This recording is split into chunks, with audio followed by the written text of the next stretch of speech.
ذنوب الخلوات أحرقت القلوب يا شباب.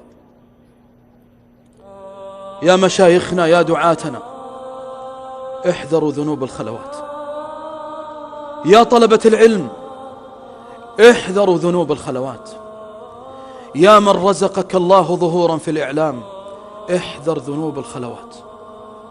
يا من أعطاك الله جل وعلا تميزا وجمالا ومالا وعطاء احذر ذنوب الخلوات.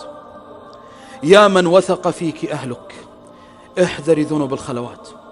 يا حافظة القرآن احذري ذنوب الخلوات. يا من تنزل للشباب في الميادين وتدعوهم إلى الله احذر ذنوب الخلوات. يا من كتب الله لك قبول، نسأل الله جل وعلا أن لا يفتننا بأعمالنا، وأن يجعل أعمالنا وأعمالكم خالصة لوجهه الكريم. أسأل الله جل في علاه أن لا يعاملنا بما نحن أهله، وأن يعاملنا بما هو أهله، أن يعاملنا بعفو، وأن يعاملنا بكرمه، وأن يعاملنا بستره، وأن يعاملنا برحمته.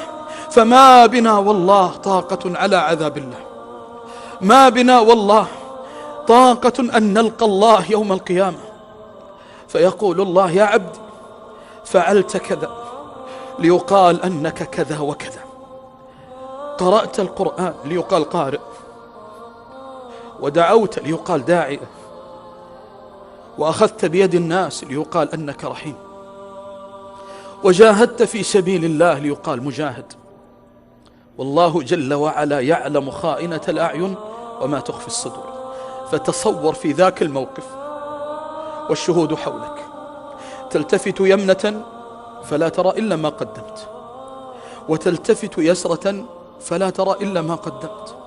تريد الصلاة لا تجد صلاة، تريد بر الوالدين لا تجد بر الوالدين، تريد خشية لله لا تجد خشية لله، تريد عبادة لله ما تجد عبادة لله. أسألك بالله في هالموقف من لك غير الله؟ من لك سوى الله جل وعلا؟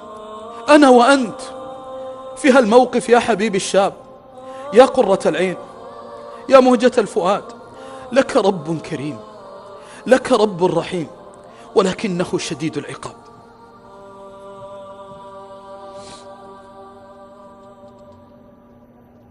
لا تكن وليا لله جل وعلا في الظاهر وتخون الله جل وعلا في العلن وفي الباطن.